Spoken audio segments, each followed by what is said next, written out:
elimination of senior Iranian regime officials. یہ جب سے اس کے خود لاپتہ ہونے، زخمی ہونے، 6 انگلیاں اور دیگر کارروائیاں سامنے آئی ہیں اے آئی کی، تو یہ آج پہلا موقع ہے کہ انہوں نے پرائم منسٹر آف اسرائیل کے ہینڈل سے یہ جاری کی، جہاں پہ وہ آئی ڈی ایف کو احکامات جاری کر رہا ہے ایلیمینیشن کے، کہ ختم کی جائے ایرانین قیادت.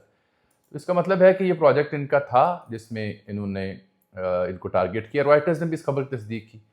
تسنیم نیوز ایجنسی کو میں نے دیکھا تو انہوں نے اس بارے میں کوئی تبصرہ نہیں کیا. البتہ جب یہ انہوں نے خبریں نشر کیں تو اس کے بعد سب سے اہم مدعا یہ ہوا کہ ان کے ہاتھوں سے لکھی ایک تحریر، علی لاریجانی صاحب کے ہاتھوں سے لکھی ایک تحریر، وہ منظر عام پر ہے. یہ وہ تحریر ہے، میں اسے زوم آؤٹ بھی کرتا ہوں. خوبصورت زبان فارسی، اس میں انہوں نے ایک ہینڈ ریٹن نوٹ ہے جو کہ ان کے ٹویٹر ہینڈل سے جاری ہوا. یہ جو نیوی والا سانحہ ہوا جو انڈیا گئی تھی ان کی شپ، اس میں جو جوان شہید ہوئے ان کے نام ان کا یہ نوٹ ہے. لیکن اب جب میں آپ سے مخاطب ہوں تو مجھے یہ بڑا افسوس سے کہنا پڑے گا کہ ایران میں موجود کچھ حلقے اس بات کی تصدیق کر رہے ہیں کہ جناب علی لاریجانی شہادت کے مرتبے پر فائز ہوئے. 1958 میں نجف میں پیدا ہوئے تھے، والدین ایرانی تھے اور ایران میں سیاسی طور پر بڑی طاقتور ان کی آواز تھی. پورا نام علی اردشیر لاریجانی، ہر فن مولا شخص. مشہور جو جرمن فلاسفر گزرے ہیں کانٹ، ان پر کتاب بھی لکھی، بڑی پڑھی لکھی جیہ شخصیت. پاسداران انقلاب میں اہم عہدوں پر کام کیا. پارلیمان کی اسپیکر سے لے کے جو جوہری مذاکرات ایران کے ہوتے رہے دنیا بھر کے ساتھ، اس میں Ali Larijani was one most important pillar. اسرائیلی جو حملہ ہوا اس میں شہید ہوئے ہیں. انا للہ و انا الیہ راجعون. یہ دوسرا بڑا سانحہ ہے جب سے ایران اسرائیل جنگ شروع ہوئی. اور اسرائیل تو دعوے بھی کر رہا ہے کہ مجتبیٰ خمینی صاحب جو ہیں وہ بھی شہید ہو چکے ہیں. لیکن ٹرمپ سے رات پوچھا گیا تو اس نے کہا مجھے اس کے بارے میں علم نہیں. کچھ لوگ یہ دعویٰ کرتے ہیں کہ وہ روس علاج معالجے کرنے سے گئے ہیں، اس میں بھی صداقت نہیں. ایران سے البتہ افطار سے کچھ دیر پہلے کچھ صحافی دوستوں نے کہا کہ افسوسناک خبر ہے کہ علی لاریجانی صاحب شہید ہو چکے ہیں. گو کہ یہ میں بات واضح کر دوں کہ ان کے آفیشیل ٹویٹر ہینڈل سے ان کی شہادت کی خبر کے بعد وہ نوٹ بھی سامنے آ چکا ہے جو میں نے آپ کو دکھایا تھا. یہ آپ نے دیکھ رکھا ہوگا. لیکن اس کے بعد ہو کیا رہا ہے؟ سعید جلیلی، یہ اب ان کی جگہ نئے عہدیدار آ سکتے ہیں نیشنل سیکیورٹی کونسل کے. اس سے مراد کیا ہے؟ اس سے مراد یہ ہے کہ ایران ان عظیم شہادتوں کے باوجود سرنڈر کرنے کے لیے تیار نہیں ہے، اور ہر شہادت کے بعد جو اگلا عہدیدار یا اگلی نامینیشن آ رہی ہے وہ پہلے سے کہیں زیادہ ہارڈ لائنر، اپنے موقف پہ قائم رہنے والے لوگ ہیں، جیسے کہ سعید جلیلی صاحب جن کا میں نے ذکر کیا ہے.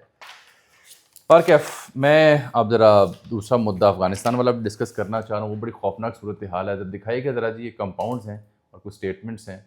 یہ وہ کمپاؤنڈ ہے جس کو پاکستان نے کل رات ٹارگٹ کیا ہے. اس کو فینکس کمپاؤنڈ کہا جاتا ہے. اس میں متضاد دعوے کیے جا رہے ہیں بالخصوص جو ایرانینز ہیں ان کی جانب سے. یہ دیکھیے گا، یہ افغانستان ٹائمز میں ایک بچہ جو انجرڈ ہوا ہے گارڈ، وہ بتا رہا ہے کہ یہ 400 والی کہانی درست نہیں ہے، اور اس کی ویڈیو سوشل میڈیا پر وائرل ہوئی پڑی ہے. پھر یہ ایک فیمیل رپورٹر تھی جو فوری طور پر ہسپتال کے باہر جانے میں کامیاب ہوئی، اور اس بچی نے جو گفتگو کی اس نے ایک تو 20 سے 25 افراد کے جاں بحق ہونے کی بات کی، اور یہ ہاسپٹل کے باہر کھڑی کو رپورٹ کر رہی ہے. یہ طلوع ٹی وی کے ساتھ وابستہ ہے.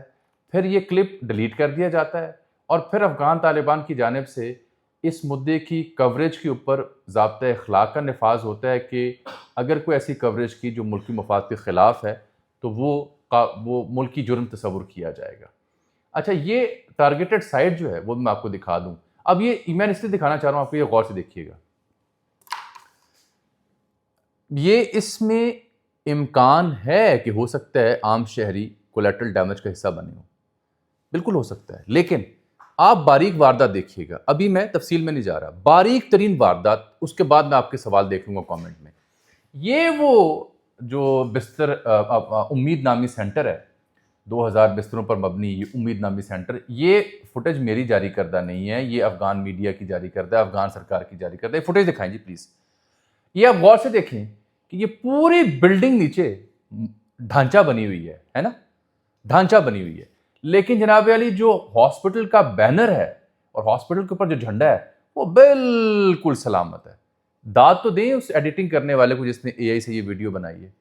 تباہی ضرور ہوئی ہوگی, بلڈنگ ضرور مسمار ہوئی ہوگی, ایریل سٹرائک ہو تو ظاہری بات ہے کچھ نہیں باقی بچتا, لیکن یہ کیسا حسین اتفاق ہے کہ ہاسپٹل کا پورا جو پھٹا ہے وہ سلامت ہے, ہاسپٹل کا جھنڈا بالکل سلامت ہے, عبارت تک سلامت ہے, کوئی دھواں کوئی ریزہ کچھ نہیں ہے. اور یہ فوٹیج آپ خود دیکھ سکتے ہیں, یہ دیکھ رہے ہیں. اب آپ دیکھیے گا نیچے ہاسپٹل کیا حال ہے, اگر یہ ہاسپٹل ہے تو ٹھیک, یعنی نیچے یہ بالکل ایک ڈھانچہ بنا ہوا ہے اور اوپر جھنڈا بھی سلامت ہے اور وہ بورڈ بھی سلامت ہے. اب ذبیح اللہ مجاہد کے ٹویٹس میرے سامنے پڑے ہوئے ہیں اور ان کی جو معاملات ہیں وہ آپ دیکھ چکے, لیکن تفصیل بتاتے ہیں. یہ اصل میں فینکس نامی ایک کمپلیکس تھا جو امریکہ نے یہاں بنایا تھا, اور یہاں ایک زمانے میں یہ آن ریکارڈ ہے کہ اس کمپلیکس میں سینما بھی تھا, پب بھی تھا, بار بھی تھی, سب کچھ تھا جو امریکی فوجوں کے استعمال میں آ سکتا ہے. اور یہاں پہ اسمبلنگ ہوتی تھی ڈرونز کی تب بھی. تو یہ جب امریکی گئے تو یہ ان کے حوالے کر کے چلے گئے. اب یہ کابل کے آؤٹسکرٹ میں واقع یہ علاقہ ہے ایسٹ کی جانب, وہاں پہ یہ جو کمپلیکس ہے فینکس, اس کے بارے میں پاکستانی ذمہ دار پاکستانی حکام کا یہ ماننا ہے کہ یہاں پہ در حقیقت اسرائیل اور بھارت سے جو پرزے آ رہے تھے ڈرونز کے, جو آج بھی افغانستان نے کوشش کی کہ پاکستانی سرحد کے اندر ڈرون بھیجے جائیں, پنڈی تک مار کی جائے ڈرون کی, تو ان کی اسمبلنگ ہو رہی تھی اور کچھ ایکسپرٹس آلریڈی وہاں بھیجے گئے تھے. دوسری رائے یہ ہے کہ یہاں پہ اسی علاقے میں ریہیب سینٹر تو ہوگا, لیکن اصل سینٹر جو تھا وہ خودکش بمباروں کو ٹریننگ دینے کے لیے تھا. اب وہ بھی تو ایک ذہنی مریض کا ایک اعلیٰ درجہ ہے, گھٹیا ترین درجہ ہے. تو خودکش بمباروں کی ایک نرسری اور ساتھ ڈرونز کو اسمبل کرنے کا ایک سسٹم, اور پاکستانی حکام نے پریس ریلیز جاری کی کہ ایمونیشن کی اسٹریٹجک جو وہاں پہ ڈپو تھے ان کو ٹارگٹ کیا گیا ہے. بی بی سی کہہ رہا ہے کہ جی 100 بندہ اس میں گیا ہے, افغان میڈیا کہہ رہا ہے, افغان سرکار کہہ رہی ہے 500 بندہ اس میں مارا گیا ہے. سوال یہ پیدا ہوتا ہے کہ افغان حکومت نے 400-500 بندوں کی ڈیڈ باڈیز دکھائی ہیں یا نہیں, نمبر 1. نمبر 2, افغان میڈیا میں مخصوص آؤٹ لیٹس کے علاوہ انٹرنیشنل میڈیا اور دیگر کو اب تک اجازت کیوں نہیں دی گئی. نمبر 4, یہ اجازت اب دیں گے جب بندوبست نظام پورا کر لیں گے کہ کیا دکھانا اور کیا نہیں دکھانا. پہلے 12 سے 18 گھنٹوں میں انہوں نے ایکسیس نہیں دی. نمبر 5, جو خط لکھا انہوں نے امارت اسلامیہ کے آفیشیل اردو اکاؤنٹ کے اوپر, اس میں بڑی عجیب و غریب انہوں نے بات کی ہے. علماء پاکستان کو مخاطب کر کے بتایا کہ آپ کی فوج ہمارے ساتھ یہ کر رہی ہے, اور لیلۃ القدر کی رات تھی, رمضان کی مبارک ساعتیں تھیں جب یہ سب کچھ ہوا. تو ان سے یہ کوئی پوچھنے والا ہے امارت اسلامیہ سے کہ یہی مبارک ساعتیں, یہی مبارک مہینہ, یہی وہ مسلمان, یہی وہ مسجد, یہی وہ امام بارگاہ ترلئی والی وہاں پہ جو آ کے پھٹا تھا, اس کے حق میں یا اس کی مخالفت میں فتویٰ آپ نے دیا؟ کیا افغانستان میں امارت اسلامیہ خودکش بمباری کے خلاف فتویٰ دیتی ہے, بالخصوص پاکستان کے خلاف؟ کیا وہ تحریک طالبان کالعدم اس کے خلاف فتویٰ دیتی ہے کہ انہیں حق نہیں ہے مسجد یا کسی بھی عام شہری کو شہید کرنے کا خودکش بمباری کے لیے؟ نہیں. تو یہ 2 نمبری جو اسلام کے نام پر کرتے ہیں اور شریعت کی من پسند کی تشریح کرتے ہیں, اس سے مجھے مسئلہ ہے. نمبر 2, اسی خط میں جو ٹویٹر پہ پڑا ہوا ہے, انہوں نے علماء کرام پاکستان کو مخاطب کر کے یہ بات کی ہے کہ جناب دیکھیں, بات یہ ہے کہ کیا وجہ ہے کہ اسرائیل اور پاکستان 2 ایسے ممالک ہیں جن کو ایٹمی اسلحہ رکھنے کی اجازت دی گئی اور تجربہ کرنے کی اجازت دی گئی. انہیں ضمانت مغرب نے لے کے دی ہے خاص مقاصد کے لیے, اس میں سازش ہے. یہ وہاں کی امارت اسلامیہ کا اردو ہینڈل پاکستانی علماء کے نام لکھ کے یہ تھیوری دے رہا ہے کہ پاکستان اسرائیل واحد ملک ہیں جو سلامتی کونسل کے حصہ نہیں ہے اور ان کو ایٹمی طاقت کی اجازت دی گئی. یہ بہت بڑی سازش ہے. بندہ ان سے پوچھے, گلے شکوے اپنی جگہ, ہماری غلطیاں اپنی جگہ, لیکن بے شرموں گھٹیا سوچ کے حامل لوگوں جو یہ خط لکھ رہے ہیں, آپ کے دادا جی, آپ کے ابا جی, آپ کے ماما جی, آپ کے خالو جی, آپ کے چچا جی, بھارت نے پہلے تجربہ کیا تھا جس کے جواب میں پاکستان تجربہ کیا تھا, اور بھارت کو تو کئی دہائیاں پہلے انرچ وہ کر چکے تھے, اجازت انہیں مل چکی تھی. تو یہ آپ کے تازہ جو ابا جی نئے واقعہ ہوئے بھارت, یہ انہوں نے پہلے ایٹمی دھماکہ کیا تھا جس کے جواب میں پاکستان نے حق دفاع میں ایٹمی دھماکہ کیا تھا اور پاکستان کو روکنے کی کوشش کی تھی. تب آپ کے اس وقت کے ابا جی امریکہ نے بڑے بلینز کی آفر کی تھی پاکستان کو کہ آپ دھماکہ نہ کریں, اور ذوالفقار علی بھٹو کو جو شہید کیا گیا، ان کے خلاف جو کانسپریسی ہوئی، وہ بھی اسی لیے ہوئی تھی کہ وہ پاکستان کو ایٹمی ملک بنانا چاہتے تھے۔ پھر محترمہ بے نظیر شہید بھی اس کی پاداش میں گئی، پھر نواز شریف صاحب تک بھی یہ معاملہ آیا، پھر ڈاکٹر عبدالقدیر خان جو سب سے اہم شخصیت ہیں، اس کے ساتھ جو کچھ کیا مشرف صاحب نے، وہ بھی آپ کے سامنے۔ یہ ایٹمی معاملہ واحد معاملہ جس میں عمران خان کیا، مولانا فضل الرحمان کیا، نواز کیا، بے نظیر کیا، بھٹو کیا، سب ایک پیج پہ ہیں۔ تو یہ جاہل جس بندے نے یہ خط لکھا ہے ٹویٹر کے اوپر اور کہا ہے کہ یہ کیسی سازش ہے کہ صرف اسرائیل اور پاکستان کو ایٹمی صلاحیت کا حامل بنایا گیا ہے، اپنے ابا جی کی بات نہیں کریں گے جنہیں نے ابا جی بنے بھارت۔ تو بہرحال یہ بتایا جائے کہ وہاں پہ اصل میں اگر آپ نے کابل میں ہونے والے اس واقعے کو سمجھنا ہے تو ایک بات ذہن میں رکھیں، جان ایک ہو کسی شخص کی یا دو ہو، کسی بھی معصوم جان کا ضیاع افسوسناک ہے، اس کا دفاع کیا ہی نہیں جا سکتا۔ لیکن اگر آپ نے سمجھنا ہے کہ اس دھماکے کی باریک واردات کیا ہے تو ایک جملہ عرض کیے دیتا ہوں، سب سے زیادہ چیخیں کہاں سننے کو ملی؟ کابل میں، اسلام آباد میں، ایران میں، لندن میں، نیو یارک میں، یا ماسکو میں، یا بیجنگ میں؟ جواب ہے سب سے زیادہ چیخیں بھارت میں سننے کو ملی اس دھماکے کے بعد، کیونکہ میں نے بھارتی انڈیا ٹی وی دیکھا، وہاں رپورٹر کہہ رہا تھا اپنی اینکر کو کہ یہ جب سے یہ یدھ شروع ہوا ہے پاکستان افغانستان کا پچھلے کچھ دنوں سے، تو یہ میں آپ کو بتا دوں کہ سب سے یہ گہرا گھاؤ ہے جو پاکستان نے لگایا ہے افغانستان کو، کابل کو۔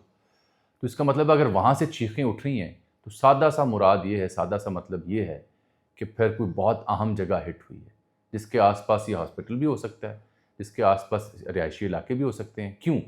کیونکہ ان میں افغان دہشت گردوں میں اور اسرائیلی پرائم منسٹر میں دو چیزیں کامن ہیں۔ یہ بھی ان علاقوں میں رہتے ہیں اور وہاں پناہ گئے اور وہاں پہ پھر سروس سینٹر بناتے ہیں جہاں پہ آبادی ہو۔ کیوں؟ تاکہ اگر کچھ ہو تو ہم کہیں جی شہریوں کو نشانہ بنایا۔ So is the case with اسرائیلی پرائم منسٹر، اس کی وزارت دفاع، اس کے اہم ترین ادارے، وہ تو اب ویسٹ بھی بتا رہا ہے کہ وہ سب کے سب جو ہیں ایسی جگہوں پہ جہاں آبادیاں ہوتی ہیں، اور جب حملے ہوتے ہیں وہاں پہ تل ابیب میں ایران ٹھوکتا ہے تو وہ شیلٹر بام جو بنے ہوئے ہیں، بام شیلٹر، وہاں جانے کی کوشش کرتے ہیں اور تب تک دیر ہو چکی ہوتی ہے۔ اور یہ نور ولی محسود سے لے کے ان کی ساری سرکار سے لے کے یہ سب یا غاروں میں یا پھر یہاں پہ عوام الناس کے بیچ آمنے سامنے آ کے تو نہ اپنے بندوں کے پتروں طرح بات کرنی ہے، نہ لڑنا ہے۔ کیا کرنا ہے؟ خود کچھ دھماکوں کی ترویج کرنی ہے، دہشت گردوں کو پالنا ہے اور بھارت کی آشرواد لینی ہے، اس کو نیاب باجی بنانا ہے۔ جہیز میں آپ کی اماں جی نے آپ کو لا کے دیے ہیں ڈرونز، ان کو اسمبل کرنا ہے اور فنڈنگ لینی ہے انڈیا سے اور اسرائیل سے، اور استعمال ہونا ہے مسلمانوں کے خلاف۔ ان دی نیم آف اسلام آپ نے اپنی شریعت کا نفاذ کرنا ہے۔ یہ ہے المیہ۔ ایک بات اور واضح کر دوں بار بار، مجھے پتہ ہے کچھ طالبان کے حامیوں نے نیچے جا کے کمنٹ کرنے ہیں، کسی بھی عام شہری، کسی بھی معصوم شہری کی جان کا ضیاع ہو مجھے دکھ ہے، میں اس کی مذمت کروں گا، مجھے افسوس ہوگا، لیکن یہ آپ کو بھی اتنا افسوس تب کیوں نہیں ہوتا جب ترلائی میں امام بارگاہ میں مساجد میں نمازی شہید ہوتے ہیں، اور یہ بدبخت خود کچھ فتوے جاری کیوں نہیں کرتے؟ یہ دو نمبری جو ہے نا یہ ختم کرنی پڑے گی۔